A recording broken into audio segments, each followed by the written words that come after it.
Hello everyone, welcome back to the B rankers nursing academy. तो जैसा कि आप सबको पता है कि नॉर्सेट 5 का रिज़ल्ट आ चुका है और आज 17 अक्टूबर से ऑनलाइन डॉक्यूमेंट अपलोड्स जो हैं वो भी स्टार्ट हो चुके हैं।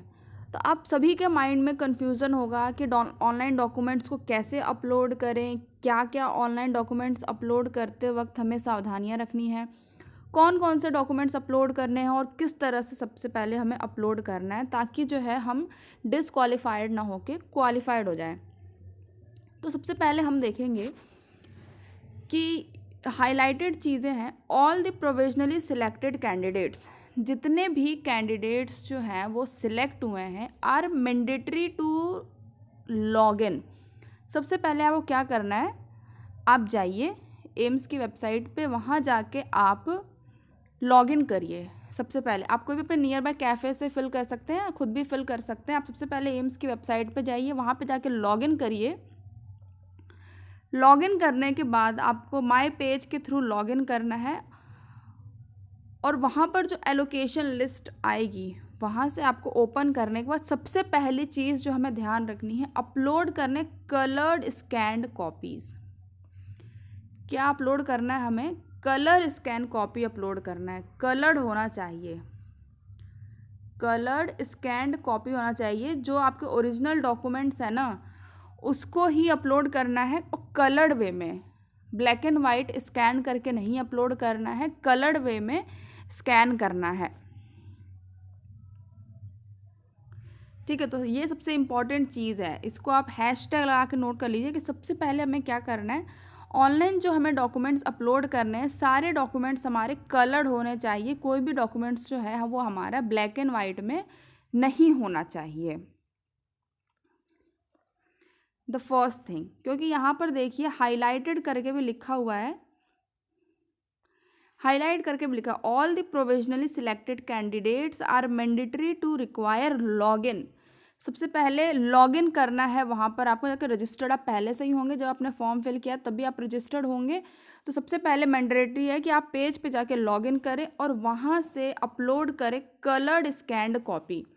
कलर स्कैन्ड कॉपी जो है आप जाके वहाँ पे अपलोड करेंगे।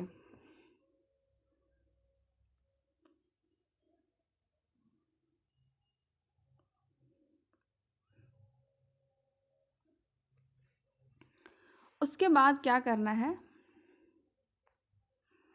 उसके बाद क्या करना है, candidates who have been allocated institute, जिस जिस कैंडिडेट्स को जो जो इंस्टीट्यूट मिला है, तो सबसे पहला काम क्या करना है कि आपको एक्सेप्ट करना है। जो इंस्टीट्यूट आपको मिला है, सपोज़ किसी ने फर्स्ट पे किसी ने सपोज़ दिल्ली एम्स फिल किया है, सेकंड पे किसी ने पटना फिल किया है, तो आपने जो फिल किया है उसके अकॉर्डिंग आपको मिला है। या फिर अगर आपको नहीं भी मिला है तो जो इंस्टीट्यूट आपको मिल रहा है वो आपको लेना है या फिर आपको सेकंड ऑप्शन में जाना है, ये चीज़ हमें सबसे पहले करनी है। तो candidates who has been allocated institute are mandatory to require, are mandatory to select accept.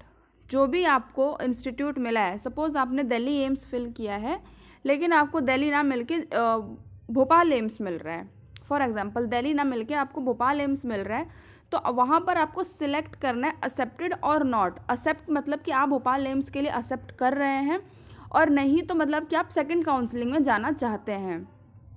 तो यहाँ पे आप एक्सेप्ट करेंगे अगर आप एक्सेप्ट करना चाहते हैं, नहीं तो फिर आप सेकंड ऑप्शन में जाएंगे। तो हम यहाँ बात करेंगे फर्स्ट ऑप्शन की। अगर आप एक्सेप्ट कर रहे हैं तो एक्सेप्ट अगर आप करें तो सबसे पहले आपको ऑप्शन 1 क्लिक करना है, एक्सेप्ट, कि आप जो डॉक्यूमेंट्स हैं उसको आप एक्सेप्ट कर रहे हैं। एक्सेप्ट करने के बाद क्या करना है, there will be specific period to exercise the option to accept. देखो, accept and wish to report, first option आपको मिलेगा accept and wish to report, मतलब आपने जो अलोकेट हुआ है आपको इंस्टीट्यूट, आपने उसको एक्सेप्ट कर लिया है और आप वहाँ पर रिपोर्ट करना चाहते हैं। If a candidate is offer a post at any AIIMS और hospital does not exercise to above option within the specific in important date link will be considered refusal by the candidate। देखिए, आपके 25 तारीख तक 23 तारीख तक, 17 तारीख से लेके 23 तारीख तक शाम के 5 बजे तक आप ऑनलाइन डॉक्यूमेंट्स अपलोड कर सकते हैं। 17 तारीख यानी आज से ऑनलाइन डॉक्यूमेंट्स अपलोड होने स्टार्ट हो चुके हैं और आप 23 तारीख तक शाम को 5 बजे तक ऑनलाइन डॉक्यूमेंट्स अपलोड कर सकते हैं। बट मैं आपको एक सजेशन दूंगी कि आप 23 तारीख से पहले ही डॉक्यूमेंट्स अपलोड कर दीजिए, क्योंकि कई बार ऐसा होता है कि सर्वर बहुत बिजी होने की वजह से डॉक्यूमेंट्स जो हैं सेम डे अप्रूव नहीं हो पाते हैं और उनको 24 टू 48 आवर्स लग जाते हैं डॉक्यूमेंट्स को अपलोड होने के लिए। तो आप क्या है, लास्ट डेट तक वेट नहीं करेंगे। अगर मान लीजिए आपने 23 को अपलोड किया और डॉक्यूमेंट वहाँ पे एक्सेप्ट नहीं हुए, तो क्या है, आपको टाइम भी नहीं मिलेगा कि हाँ कल हो जाएगा एक्सेप्ट। तो आप अगर 2-3 दिन पहले करेंगे और डॉक्यूमेंट उस टाइम पे सर्वर बिजी होने की वजह से एक्सेप्ट नहीं हो रहा है, तो अपने आप ऑटोमेटिक 24 आवर्स के बाद एक्सेप्ट हो जाएगा। तो आज से डॉक्यूमेंट अपलोड स्टार्ट है और 23 तक रहेंगे 5 बजे तक। तो क्या करना है, आपको फर्स्ट ऑप्शन एक्सेप्ट करना है, accept and wish to report. और यहाँ पर साफ साफ लिखा हुआ है स्पेसिफिक टाइम पे, अगर आप स्पेसिफिक टाइम तक अपडेट नहीं करते हैं डॉक्यूमेंट्स को, तो ये एम्स इसको कंसिडर करेगा कि ये जो कैंडिडेट है उसने रिफ्यूज़ कर दिया है डॉक्यूमेंट्स के, जो अलोकेटेड इंस्टीट्यूट है कैंडिडेट ने उसको रिफ्यूज़ कर दिया है। देखिए, it will be considered a refusal by the candidate. अगर आप ऑनलाइन डॉक्यूमेंट टाइम पर अपडेट नहीं करते हैं किसी भी वजह से, तो एम्स ये मानेगा कि आपने पोस्ट को रिफ्यूज़ कर दिया है और the candidature will be cancelled, और जो आपका सिलेक्शन है वो कैंसिल कर दिया जाएगा बाय द एम्स। इसीलिए मैं आपको कह रही हूँ कि आप 2-3 दिन पहले ही डॉक्यूमेंट्स को ऑनलाइन अपडेट कर दीजिए। The above option must be exercise actively and carefully. जो आप सिलेक्ट करेंगे चीज़ें वो आपको बहुत ही एक्टिवली और केयरफुली सिलेक्ट करना है। अदरवाइज़ क्या होगा, कोई भी लैप्स आता है, कोई भी 45 इश्यूज़ आते हैं, तो उसको एक्सेप्ट नहीं किया जाएगा और रिफ्यूज़ कर दिया जाएगा और पोस्ट को कैंसिल कर दिया जाएगा। इसीलिए जो भी आप ऑनलाइन डॉक्यूमेंट्स अपलोड करते हैं, जो भी करते हैं, बहुत ही केयरफुली उसको करें। स्पेसिफिक डेट क्या है, 17 तारीख से लेके 23 तारीख तक शाम के 5 बजे तक डेट है। तो फर्स्ट ऑप्शन हमें क्या चूज़ करना है, एक्सेप्ट करना है। अगर आप एक्सेप्ट नहीं करते हैं तो आप सेकंड ऑप्शन में जा सकते हैं, जिसमें आपको सेकंड काउंसलिंग में मिलेगा।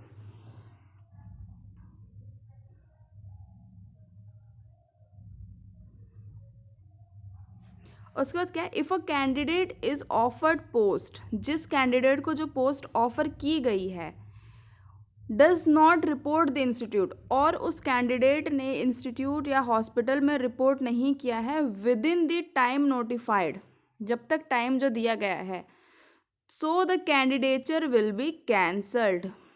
तो ये एम्स मानेगा कि जो भी या फिर एम्स या फिर जो भी आप सेंट्रल गवर्नमेंट हॉस्पिटल ले रहे हैं, वो ये एक्सेप्ट करेगा कि आपको नहीं चाहिए और आपका जो कैंडिडेचर है, जो आपका सिलेक्शन है, वो कैंसिल कर दिया जाएगा। चलिए, तो यहाँ पर तो ये आ गया। और नेक्स्ट जो सबसे इम्पॉर्टेंट है कि डॉक्यूमेंट्स हमें अपलोड करने क्या क्या हैं। सबसे मेन चीज़ जो है यही है कि डॉक्यूमेंट्स हमें क्या क्या अपलोड करने हैं। तो 17 से 23 तक जो है हमारे पास टाइम है और हमें क्या क्या डॉक्यूमेंट्स अपलोड करने हैं। तो सबसे पहला है proof of date of birth. आपका जो डेट ऑफ बर्थ है उसका प्रूफ देना है। तो या तो आप बर्थ सर्टिफिकेट लगा दीजिए, बट उससे भी बेटर ऑप्शन है अगर आप अपनी 10th की मार्कशीट लगाते हैं, तो वो ज़्यादा रिलायबल और वैल्यूएबल और करेक्ट रहेगा। तो अगर if you want a suggestion, I will suggest you कि आप 10th की मार्कशीट लगा दीजिए। तो डेट ऑफ बर्थ का प्रूफ लगा दीजिए आप, या तो फिर अपनी 10th की मार्कशीट लगा दीजिए। उसके बाद क्या क्या चाहिए, proof of essential education qualification. इसमें आपको जो आपके एजुकेशन क्वालिफिकेशंस हैं वो आपको लगाने हैं, जिसमें आप ओरिजिनल लगा सकते हैं, प्रोविजनल, मतलब अगर आपकी ओरिजिनल डिग्री आ गई है तो आप ओरिजिनल डिग्री लगा दीजिए। अगर आपके पास ओरिजिनल डिग्री नहीं आई है, आपके पास प्रोविजनल है, तो डोंट वरी, आप प्रोविजनल भी लगा सकते हैं, बिकॉज प्रोविजनल 6 मंथ तक वैलिड होता है। अगर आपने जीएनएम की है तो आप डिप्लोमा लगा सकते हैं, along with proof of date of result declaration. चलिए यहाँ पे तो कोई इशू नहीं, क्योंकि रिजल्ट किस दिन डिक्लेयर हुआ है वो आपकी मार्कशीट में ही लिख के आ जाता है। तो हमें सबसे पहले क्या करना है, 10th की मार्कशीट लगानी है, और जो भी हमारे पास इसेंशियल डॉक्यूमेंट्स हैं, डिग्री है तो आप डिग्री लगाइए, अगर आपने जीएनएम किया है तो डिप्लोमा लगाइए, अगर ओरिजिनल डिग्री आ गई है फाइनल डिग्री तो वो लगा दीजिए, नहीं आई है तो प्रोविजनल लगा दीजिए। अगर आपके पास दोनों हैं तो प्रोविजनल नहीं लगाकर आप ओरिजिनल डिग्री लगाइए। रजिस्ट्रेशन सर्टिफिकेट चाहिए, जो आपने रजिस्ट्रेशन, जो आपकी नर्सिंग कंप्लीट हुई है तो रजिस्ट्रेशन सर्टिफिकेट आता है, तो आप रजिस्ट्रेशन सर्टिफिकेट लगाइए। अगर आईएनसी का है तो आईएनसी का भी लगा सकते हैं, और स्टेट का तो है तो आप स्टेट का भी लगा सकते हैं, बट आप स्टेट का लगाइए क्योंकि आईएनसी का इतना नहीं मांगते हैं, तो स्टेट का लगाइए, वो ज़्यादा बेहतर रहेगा, और सबके पास स्टेट का रहता भी है। Experience certificate in case of GNM holders, अगर जीएनएम है तो आपको 50 बेडेड हॉस्पिटल का 2 इयर्स के एक्सपीरियंस के साथ आप जो है वो अपना सर्टिफिकेट लगा दीजिए। एक्सपीरियंस सर्टिफिकेट लगाना है अगर कोई डिप्लोमा होल्डर है, जैसे कि जीएनएम होल्डर है तो 2 साल का 50 बेडेड हॉस्पिटल का सर्टिफिकेट लगाना है आपको। अगर आप पहले से ही किसी स्टेट गवर्नमेंट में या फिर किसी सेंट्रल गवर्नमेंट में जॉब कर रहे हैं तो वहाँ से आपको एनओसी लेनी पड़ेगी और एनओसी लगाना पड़ेगा। देखिए हाईलाइटेड करके भी लिखा हुआ है, NOC candidate are required to upload NOC who are currently working in central, state, PSB, PSU bodies. Central, state कहीं पर भी काम कर रहे हैं, सीएचओ, एनएचएम कहीं पर भी काम कर रहे हैं तो वहाँ से आपको एनओसी लेके अपडेट करना पड़ेगा। Valid category certificate of SC, ST, OBC and EWS category, अगर आपने कोई भी कैटेगरी क्लेम की है at the time of form filling, form fill करते वक्त कोई भी कैटेगरी क्लेम की है कि हम एसटी में आते हैं, एससी में आते हैं, ओबीसी एनसीएल में आते हैं, ईडब्ल्यूएस में आते हैं, तो वैलिड कैटेगरी सर्टिफिकेट यहाँ पर आपको अपडेट करना पड़ेगा। और एक बहुत इम्पॉर्टेंट चीज़ है कि जो भी आपका कैटेगरी सर्टिफिकेट है वो सेंट्रल गवर्नमेंट का होना चाहिए, स्टेट गवर्नमेंट का नहीं होना चाहिए। जो भी कैटेगरी आप क्लेम कर रहे हैं उस कैटेगरी के लिए आपके पास वैलिड कैटेगरी कास्ट सर्टिफिकेट होना चाहिए, जो कि ऑथराइज्ड होगा सेंट्रल गवर्नमेंट से। स्टेट गवर्नमेंट का कास्ट सर्टिफिकेट नहीं चलेगा। मैं बहुत बार बता रही हूँ आपके पास, अगर अभी भी आपके पास सेंट्रल का सर्टिफिकेट नहीं है और आप इस भरोसे बैठे हैं कि हम ऑनलाइन में स्टेट का अपलोड कर देंगे या फिर हम फिजिकल डॉक्यूमेंट वेरिफिकेशन में जाएंगे, वहाँ पर हम स्टेट का शो करके उनसे टाइम मांग लेंगे, तो आपका जो सिलेक्शन है, कैंडिडेचर जो है वो कैंसिल कर दिया जाएगा, या तो आपको जनरल कैटेगरी में काउंट कर लेंगे। और मान लीजिए रैंक बहुत ज़्यादा है और कैटेगरी में सिलेक्ट हो रहे हैं तो जनरल कैटेगरी में रिस्क हो सकता है, इतना बड़ा रिस्क नहीं लेना है। मैं आपको बार बार बोल रही हूँ, अभी भी अगर सेंट्रल गवर्नमेंट का सर्टिफिकेट नहीं है तो आप सेंट्रल गवर्नमेंट का सर्टिफिकेट बनवाइए और उसको अपलोड करिए, क्योंकि जो हम ऑनलाइन डॉक्यूमेंट्स अपलोड करते हैं उसकी भी पूरी डिटेल जो पर्टिकुलर एम्स है उसके पास चली जाती है, और eight the time of physical verification वो उस डिटेल से भी मैच करते हैं। तो आपको सेंट्रल गवर्नमेंट का सर्टिफिकेट ही लगाना है, यहाँ पर अपनी जॉब के साथ कोई भी रिस्क नहीं लेना है। पीडब्ल्यूबीडी अगर क्लेम कर रहे हैं, कोई भी फिजिकली हैंडीकैप है और कैंडिडेट और उसने क्लेम किया है तो हमें पीडब्ल्यूबीडी सर्टिफिकेट चाहिए। रजिस्ट्रेशन स्लिप चाहिए, जब भी आपने फॉर्म फिल किया होगा तो जो फॉर्म फिल करने के बाद जो आपको स्लिप मिली होगी वो स्लिप चाहिए, उस पर साइन करके। एडमिट कार्ड चाहिए सिग्नेचर के साथ। Copy of original ID card, original ID card में आप Aadhaar card, PAN card, driving licence, voter card कुछ भी लगा सकते हैं, बट आधार कार्ड जो है वो सबके पास ही ईजिली अवेलेबल होता है बहुत, और रिलायबल भी है, तो आप आधार कार्ड भी अपलोड कर सकते हैं। कोई भी गवर्नमेंट अथॉरिटी से वैलिड आईडी प्रूफ चाहिए। अच्छा, यहाँ पर एक चीज़ और है, जो भी आप आईडी प्रूफ लगा रहे हैं उस आईडी प्रूफ में जो भी आपने फॉर्म फिल किया है उस फॉर्म में जो भी आपकी मार्कशीट्स है वहाँ पर हर जगह आपका नाम, आपका डेट ऑफ बर्थ, आपका एड्रेस सब कुछ सिमिलर होना चाहिए, वरना आपको फिज़िकल डॉक्यूमेंट वेरिफिकेशन में प्रॉब्लम आ सकती है। तो अगर नाम में भी कोई मिस्टेक है, नाम में स्पेलिंग मिस्टेक है या फिर नाम का सरनेम मिस्टेक है, कुछ भी मिस्टेक है तो आप उसको अभी सुधरवा लीजिए। और अगर नहीं सुधर पा रहा है तो आप एक वैलिड लॉयर से एक आप एफिडेविट भी बनवा सकते हैं। तो यहाँ पे क्या है, copy of original ID card. ID card आप दे सकते हैं जिसमें आधार कार्ड आप दे सकते हैं, voter ID card, PAN card, कुछ भी दे सकते हैं, ड्राइविंग लाइसेंस। बट आपका जो नेम है, बाकी डिटेल्स है सारी सिमिलर होनी चाहिए। लेटेस्ट फ़ोटोग्राफ देनी है।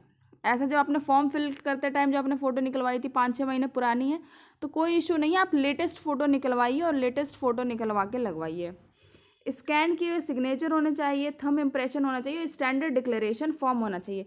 स्टैंडर्ड डिक्लेरेशन फॉर्म या तो आप अपने पर्टिकुलर एम्स की वेबसाइट से जाकर ले सकते हैं, या तो आप जब फॉर्म फिल करेंगे तो ये स्टैंडर्ड डिक्लेरेशन फॉर्म का PDF उसी टाइम पे अवेलेबल होता है वहाँ पर, तो वो उस वक्त ही प्रिंट करके उस पर थंब इम्प्रेशन, सिग्नेचर, डेट वगैरह सारा लगा के आप उसी वक्त अपलोड कर सकते हैं। तो आपके पास 2 ऑप्शन है, या तो आप ऑनलाइन डॉक्यूमेंट अपलोड करते टाइम में PDF डाउनलोड कर लीजिए, या तो ऑफिशियल वेबसाइट पे जाके आप स्टैंडर्ड डिक्लेरेशन फॉर्म डाउनलोड कर सकते हैं। तो ये यहाँ पर कुछ 10-12 डॉक्यूमेंट्स हैं जो कि आपको बहुत ही केयरफुली अपडेट करना है। अगर थोड़ी सी मिस्टेक हुई तो आपको इतने सालों की मेहनत जो है, जो आपने दिन रात जाग के मेहनत की है, वो वेस्ट हो सकती है। इसीलिए हम यहाँ पर आपको बताते हैं कि आपको क्या चाहिए, क्या डॉक्यूमेंट्स अपलोड करना है, जिससे आपको कोई भी कन्फ्यूजन ना हो और you can also join your dream AIIMS. तो यहाँ पर ये जो डॉक्यूमेंट्स शो किए ये सारे डॉक्यूमेंट्स आपको अपडेट करने हैं। Well, very very congratulations